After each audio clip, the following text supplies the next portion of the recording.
What's up, everybody? Welcome to The Stack. I'm Alex. I'm Pete. And on The Stack, we talk about a bunch of books that have come out this week. Let's be honest, they're mostly DC books. There was a lot of DC books this week. What's going on, Pete? You already have something to bring up right here at the top of the show. What's happening? So we've had a little bit of a evolution here in our relationship. You know, normally what happens is we you send out, you decree what's in the stack, and then we don't have any back and forth. Oh my God. God. I've been slowly, letting me and Justin have a voice and, trying to fight for stuff that we like. But what was great was I actually emailed you back and was like, hey, I'd like to add these to the stack. And so hopefully that'll happen today. Is that what you think has been happening, Pete? Versus me being like, hey, here's some titles we should talk about. And then you not responding until we're taping the show. And at the end of the show being like, by the way, these other things. Also, I'm going to complain the entire time we're reviewing too many titles and then add additional titles. Yeah. And every time I'm like, just let me know before the show. And you're like, yep, and don't do it. Look at, I did it this time.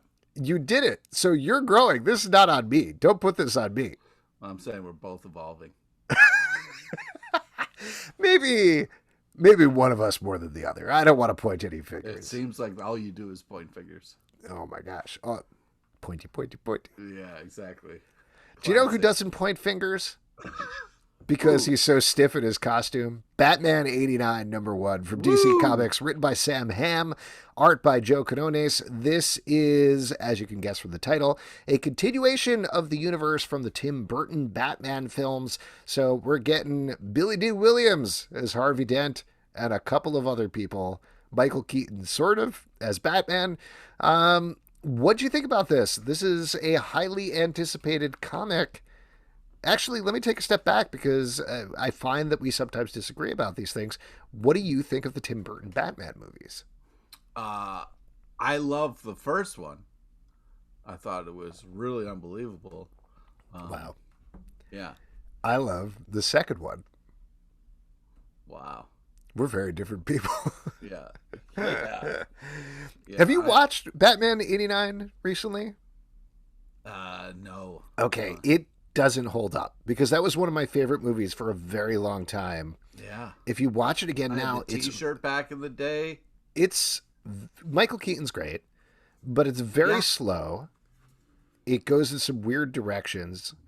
And I don't know, Joker isn't like a good physical threat for Batman, who also doesn't really do much. But Batman Returns is great and still holds up. But regardless, I'm happy to revisit this world. I thought it was fun to jump in here.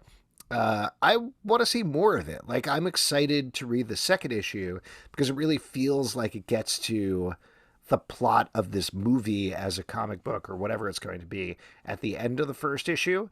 And other than that, it's a lot of check-ins with characters, but guided by Joe Quinones' always awesome art. What do you think, Pete? Yeah, I really thought this was a great idea. Fun to kind of revisit this. And it kind of felt like the late 80s, early 90s kind of feel, like the way the art and the kind of the style kind of met. I thought it was a fun idea. And just like also really loved the kind of check that Batman got here where he would, he kind of got kicked out of a house and be like, yo, man, don't fucking pick on poor people, asshole. Like fucking show him some respect. I really like that. I thought that was a cool thing to have happen to Batman. So I thought it was a great issue. Next up, Defenders #1 from Marvel, written by Al Ewing, art by Javier Rodríguez. This is bringing together Doctor Strange and picking a bunch of other heroes, some classic Defenders, some not quite so classic, and bringing together some of the stuff from Marvel Comics 1000, some of the plot lines over there. I thought this was great. I mean, you have Javier Rodríguez's art, which is amazing, but this is wild and weird as it should be. The graphics were insane. The plotting was fascinating, and I gasped out loud at the end of the issue, which is such a great idea. I loved it. What about you, Pete? What'd you think? I was really impressed with how well this started. Like, it kind of like when you read the title, you're like, okay, what's this going to be about? But I liked how we kind of where we started and how we started and kind of the setup moving forward. Yeah, I can't say enough about the art. Just phenomenal. Such a great use of different characters in this kind of like weird tripped out world. Yeah, this was an amazing comic. Definitely worth checking out. And that last tease for next issue, just the I don't want to ruin it, but It seems like you do want to ruin it. Like you it's keep great. bringing it I up. don't want to ruin it. Check out this book. This is a must pick up. Next up, Pennyworth, #1 from DC Comics, written by Scott Bryan Wilson, art by Juan Gedeon. This is picking up off of the TV series that we all know and have all watched and all definitely love.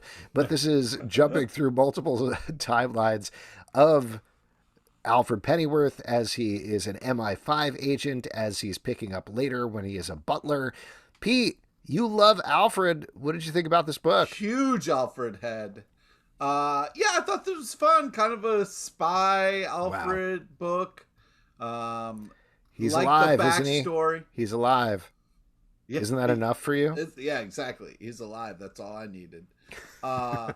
Yeah, I like the backstory stuff. I love the spy stuff. I thought it was great art. I mean, I want more kind of Wayne stuff, but that's not what this book is about. So shame on me. But yeah, it's nice to see Alfred alive. I agree. Next up, Runaways #100 from Marvel, written by Rainbow Rowell, art by Andrés Genolet. This is the last issue of this book, which is super sad because Rainbow Rowell and team have been killing it on Runaways. This is the best it's been since the original run by Brian K. Vaughan. So I'm sad to see it go, but it goes out in big fashion with some big twists that have teases for the future if they want to pick up on them, and a truly beautiful, romantic panel at the end there that brought a tear to my eye. Pete, I know you're not quite as big of a fan of Runaways as I am, but what did you think about this book? Yeah, I thought this was really fun, amazing art, really great kind of characterizations, some touching moments. I thought it was this is really a solid book. If you're like, I don't know about the Runaways, I think this is definitely worth checking out for sure. It's sad to see that it's ending, but very, very well done. And I'll mention, most of you folks listening out there probably know this, but if you don't, Rainbow Rowell is also a very prolific author, and that's how she eventually got picked up by Marvel. So if you like this book and didn't know that, definitely highly recommend her books. I love them. In particular, I'm reading one called Wayward Son right now, which is a sequel to her book Carry On, which is a queer version of Harry Potter that is super, super fun. It's actually a spin-off of another book she wrote that had fan fiction that she eventually spun off into its own book. So it's this whole thing. Point being, read her books. They're really good. Next up, I don't know if you guys know this, but Free Comic Book Day is actually coming up this weekend. So some of the issues have started to come out already. We got Free Comic Book Day 21, Suicide Squad King Shark Special from DC Comics, written by Tim Seeley and Bryan Azzarello, art by Scott Kolins and Alex Maleev. Now, the backup is from Suicide Squad Get Joker by Bryan Azzarello and Alex Maleev, which we've already reviewed last week. We've already talked about it. We're not going to talk about it again. Well, it's nice to say throw in the free comic. Exactly. Listen, it's great. It's so good. But the front of it is something that's very clearly pivoting off of the Suicide Squad, now in theaters and on HBO Max, and also in our podcast feed as we talked about it.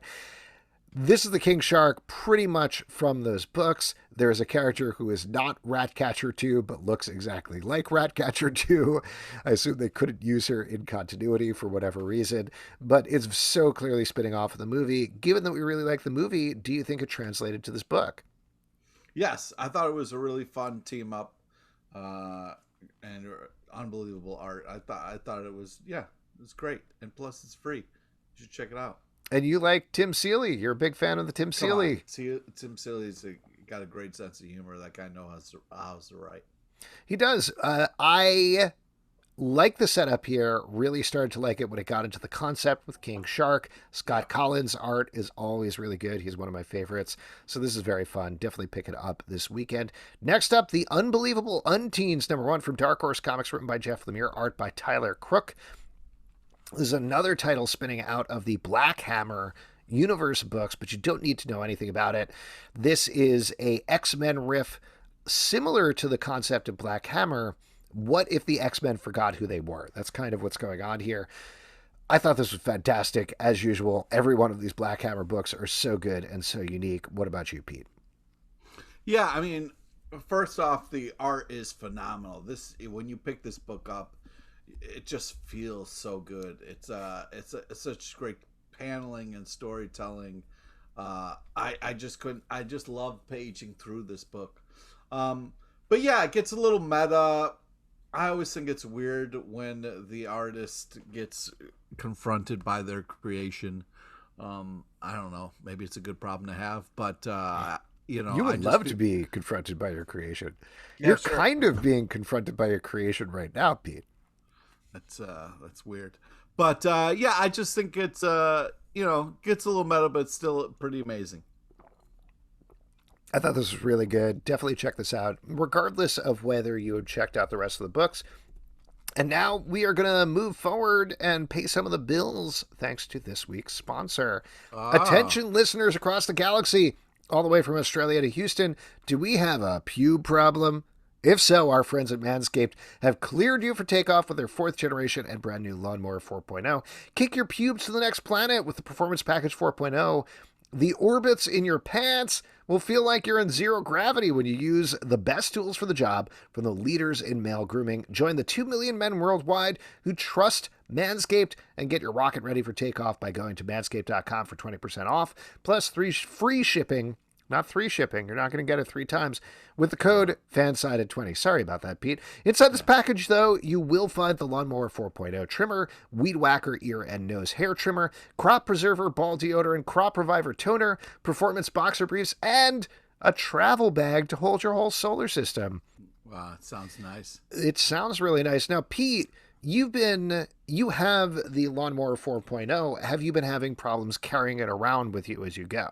Yeah, I could use a bag to kind of hold it all in. Mm-hmm. And you're also always holding your underwear as well, right? So sort of same thing. Yeah, I need like a drawer or something to put my underwear in.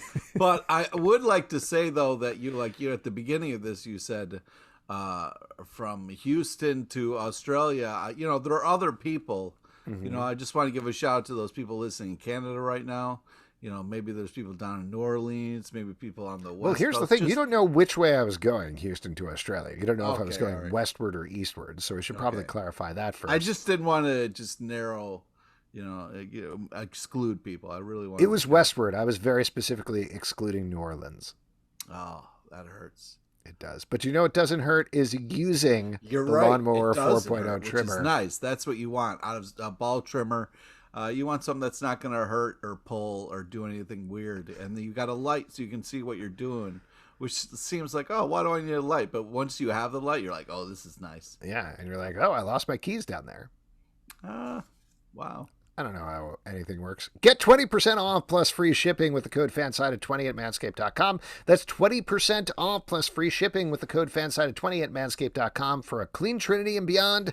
Your Spaceballs will thank you. And now, back to the stack. Woo! Kicking it off with another free comic book day book, Batman Special Edition from DC Comics, written by John Ridley and James Tynion IV. Art by Jorge Jimenez and Travel Foreman. Now, this is another 2-up. You're getting 2 books. One, I Am Batman #0, that we're going to talk about a little bit in the stack. You get the first half of that. But also we're going to get the official kickoff of the Fear State event as Scarecrow is unleashed on all of Gotham City. We've been reading Batman. We've been loving Batman.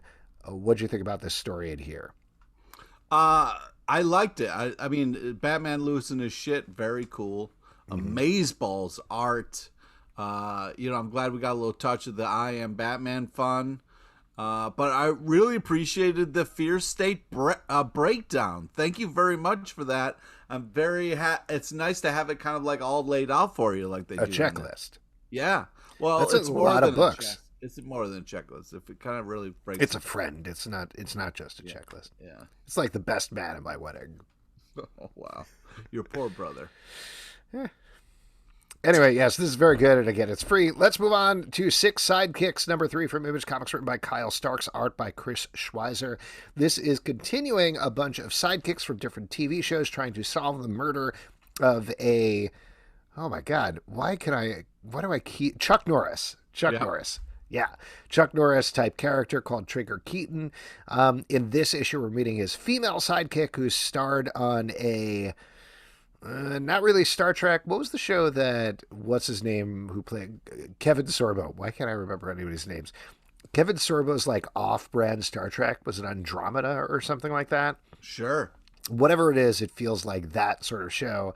But I love this character. She is so much fun. She's relentlessly positive, kicks ass, gets completely wasted in this issue, and still kicks ass. This book is so much fun to read. It really is, because there's sometimes where you're reading something and you're like, I don't like this portrayal of drunk, but this is such a fun drunk that it's very enjoyable to read. It makes you want to go out and throw a couple back. You know what I mean? But yeah, great fun character, amazing art. I love tonally the choices that they're making with the colors in this book. It's really a lot of fun, and there's some heart to this, which I really appreciate. Great book. Definitely pick it up. Next up, as we mentioned, I Am Batman number 0 from DC Comics, written by John Ridley, art by Travel Foreman. This is giving it an origin for the future Batman that we met in Future State. We're finding out what costume he used before the costume. Pete, what'd you think about this one?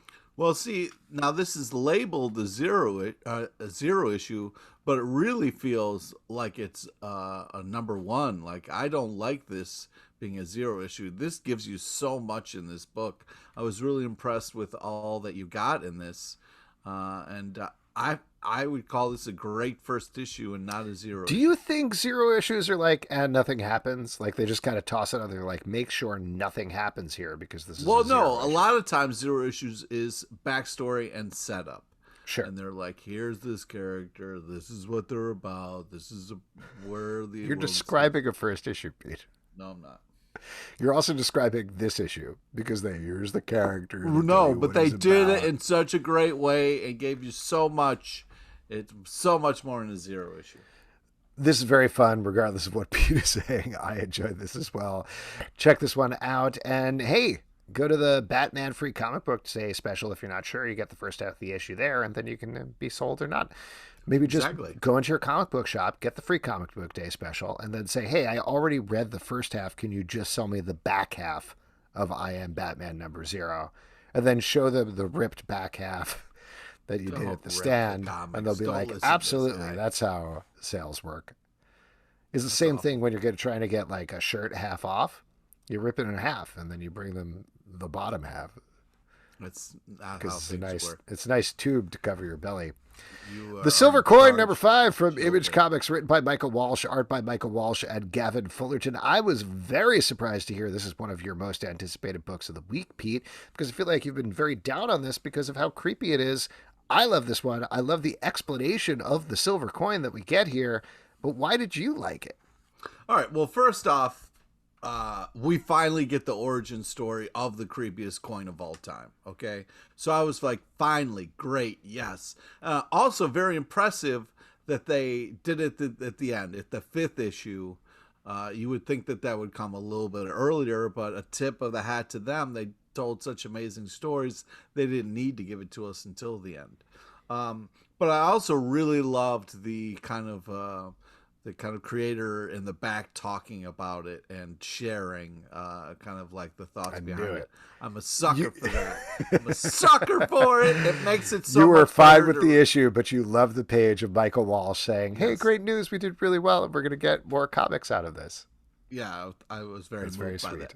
But I just think for a creepy book, and I don't like creepy books, they did it in such a creative way that kind of sucks you into where the coin was and what was going on around it, that it was very impressive. I had to kind of ignore all the creepy stuff a little bit because the story was so good. So it was a very well written. Yeah. Great stuff. Definitely check out this book, and good news, there is going to be more of it. Next up, we're almost at the end here. Rorschach number 11 from DC Comics, written by Tom King, art by Jorge Fornes. As we suspected in the last issue, this is kind of going with the structure of Watchmen in terms of changing everything you know in this final issue here, as our main investigator realizes what he laid out in the last issue isn't true at all, and there's an even deeper conspiracy going on. Pete, what's the question? What happened? So it's a little Wahhabi? It's a little complicated, and honestly, I don't know if I can completely explain. Can you please explain every step of it? But the short version is you got Robert Redford running for president again in the Watchmen continuity. He's won every year because of the Vietnam vote, because Vietnam is a state now, which we know from the Watchmen TV show. Mm-hmm. There's the guy who is running against him, knows that there is absolutely no way that he could win against Redford. So what he does is he works with this cowboy lady and the pseudo Rorschach that she's working with, who's basically like the Jack Kirby stand-in, to create a botched assassination attempt on himself that will instead indicate that Robert Redford orchestrated it in order to take down Robert Redford.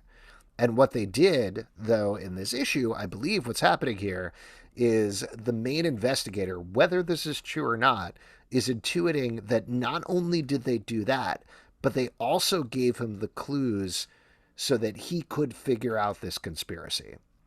So this ties into the overall theme of the book of conspiracies, what is true, what is not. I think it's up to you and potentially the last issue to find out whether, yes, the cowboy lady and our new Rorschach were in fact indicating to him that, hey, here's what's really going on here, so you have to actually kill this presidential candidate. Yeah, because that's what I thought. I thought it was saying, like, this guy who is trying to find out all this stuff then realizes for all this to actually happen, he has to put on the Rorschach mask and kill some people. Yes, that is what we are heading towards. There's those panels of him seemingly getting shot in the face. I believe the indication there is that he is dying and being reborn and finally accepting, now that he has been completely broken down, that yes, he is maybe Rorschach reborn. And even he's like, that's crazy. That can't possibly be true. Rorschach is not being reborn as people. But there's a little part of him that's starting to buy into this insane conspiracy theory. No. That's why we get that Herm at the end of the issue. Yeah, that Herm was really...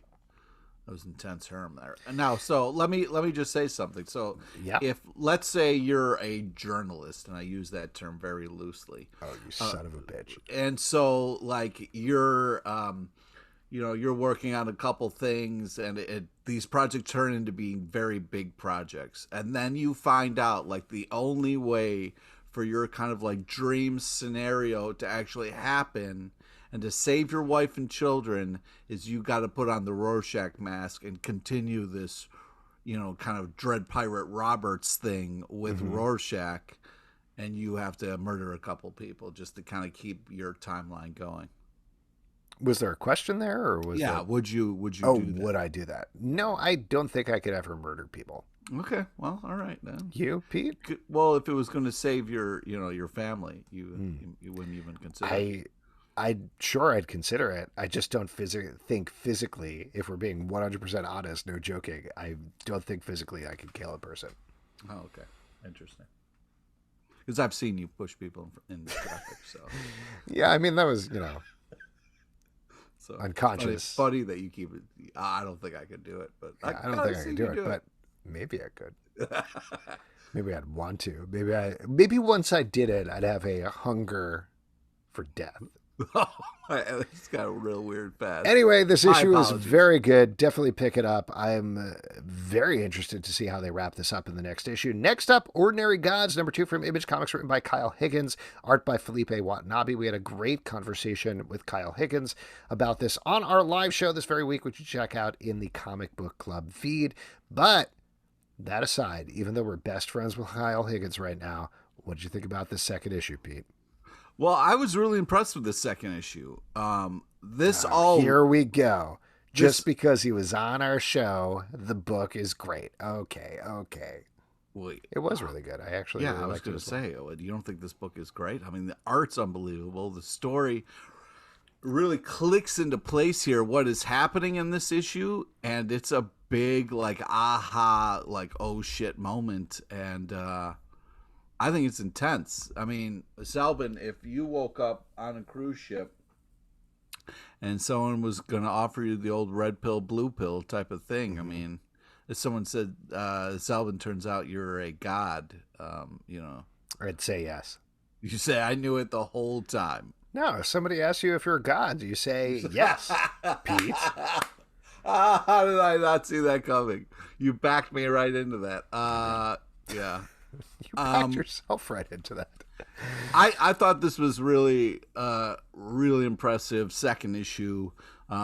First issue, I was like, wait, what is happening? But this really clicks in an unbelievable way. But art is just phenomenal. Worth it alone. Totally agree. These first two issues really work very well as a package together. Next up, Wonder Woman number 777 from DC Comics, written by Michael W. Conrad and Becky Cloonan and Jordi Belair, art by Manuela Lupacchino and Paulina Ganeshaw.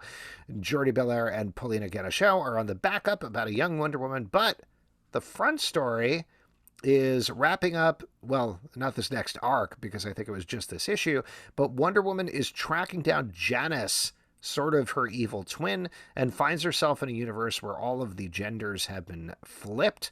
So she teams up with a all-female Justice League. This title continues to be great. Yes. I think this is fun. It's just really cool and unbelievable art. And also, it was very interesting. They kind of like main character and Wonder Woman kind of like he had this belt that kind of was like a shout out to Batman. I felt like, so I was like, "Ooh, what are you trying to say there?" Which was very, very exciting because I like the idea of Batwoman and Wonder Woman together. But backup story got a little too pervy in one panel that I didn't appreciate, but other than that, I thought that this was pretty amazing. I think maybe that's on you. I like this book quite a bit. The Joker, number 6 from DC Comics, written by James Tynion IV and Sam Johns, art by Gilliam March and Sweeney Boo. The backup story here is all about Punchline, Pete's inexplicably favorite character, tackling with Harper Row. But the front story is about Commissioner Gordon, as usual, trying to track down the Joker. He's run afoul of a bunch of cannibals with a lot of money. I know I say this every issue, but it really is like Hannibal set in the DC universe, and it's great. It's so good. And it's so good to see Gilliam March on this too, because he draws grotesque characters like nobody else. Yeah, I agree. This is phenomenal. Unbelievable art. Fantastic last page. I really loved the kind of reveal of Joker's plan a little bit there that we got a sneak peek of. I love the art and this kind of the style of the backup story, and what's going on with Punchline is very interesting. So yeah, I've been really enjoying this Joker package. You love a type package. Infinite Frontier number 4 from DC Comics, written by Joshua Williamson, art by Paul Pelletier, Ignatius Marino, and Zermanico. In this issue, a lot of stuff is happening as usual. We get a reveal of some villains that are behind something, and by the end of the issue, but a lot of stuff goes on. I'm having a hard time talking about this one because I like the art quite a bit, but this was very convoluted here. There was a lot of crazy stuff. Yeah, there's a lot of stuff going on. I'm not out of this series by any means, but while I've been digging the first couple of issues, there are too many deep continuity things happen here where it's starting to hurt my brain a little bit. Yeah, I think by the end it gets a little too goofs for me, but I really love this idea of like Superman president thing, which is really great. I love that character choice. They're doing some really awesome things. And I'm glad they're taking big swings. I'm just a little worried that it's going to get a little too DC kind of worlds, infinite bullshit kind of stuff. But so far, so good. Yeah, I hear you on that. I think that's my issue with it right now is there's a bit too many things that you need to remember to understand and appreciate any given issue. And I know most of those things, but I kind of feel like I want to enjoy the story without these big reveals of characters at the end of it that I then have to go back in the archives of my mind to remember exactly who they are. But regardless, there's a couple of more issues here. I'm definitely on board. I'm curious to see where they take it. Next up, Detective Comics 1041 from DC Comics, written by Mariko Tamaki, Matthew Rosenberg, art by Dan Mora and Derek Robertson. Pete, talk about this issue. You loved it, right?